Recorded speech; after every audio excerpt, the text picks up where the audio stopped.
Welcome to Will It Work? I'm Kevin. Today we're looking at the VTech CreatiVision, also known as the Dick Smith Wizzard. This is a weird one. So VTech created this game system around 81, 82, and the idea was that game systems are going to eventually, sort of transition into computers. So why not make this both computer and game system, right?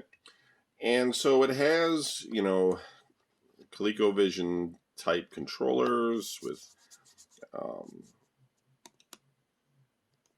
touchpad, I guess you would call it.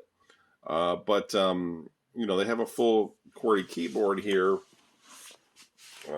that you could use to, write programs or use games with some text, etc.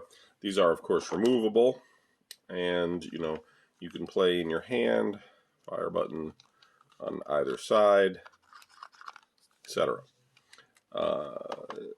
Processor-wise, it wasn't too bad. It had a 6502 in it, which was 2 megahertz.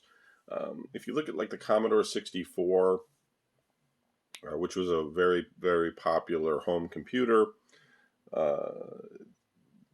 it had a 6502 that ran, I think, at 1 megahertz.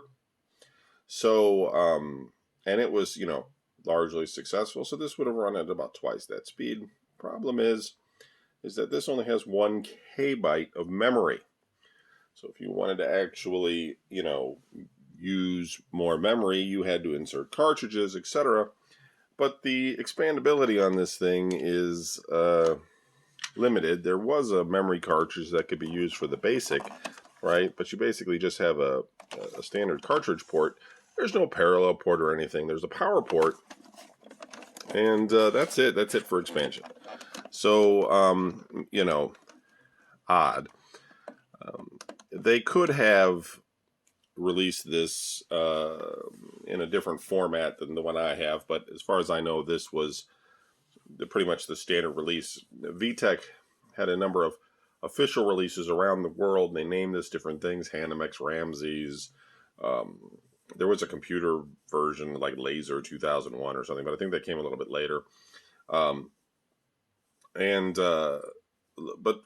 largely not successful. I think only a dozen games or something were released for it, maybe 20 at the most. I have 3, maybe 4. I have a 4th one that's still in the box somewhere, but I didn't want to wait around, so I got this going. But one thing I will say about this is that, the point of this show is to see if things work.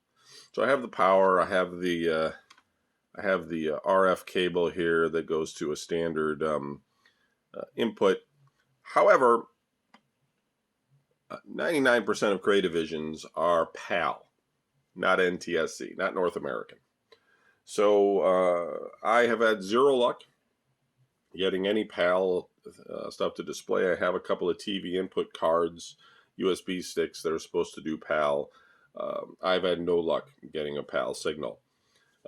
If by some miracle this is the NTSC version of the Dick Smith Wizzard, I would be shocked, because they're sought after and hard to get. I'm pretty sure it's not. Pretty sure this one was from Australia.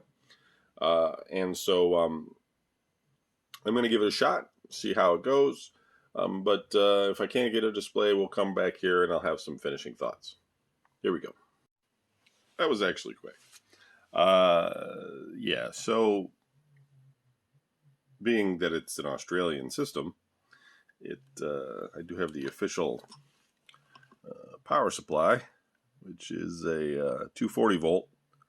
So I would need to have a step-up transformer, and the power plug is, Australian.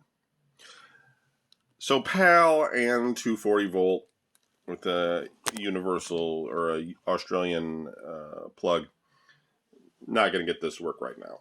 I think it probably does work. It's really clean, and it doesn't look like it's been overly abused. Obviously, it could have some capacitor leakage, but there's no really way to tell. I can totally buy a step-up transformer. The thing is, though, that the PAL signal is the problem. I don't have a way of reliably testing a PAL display. I could buy a PAL television of some sort, but it would be very prohibitive. And I don't have enough PAL systems to warrant that kind of a purchase. It's just not... this is like one of very few consoles that I own that is PAL. Couple of Pong systems. Now there are some other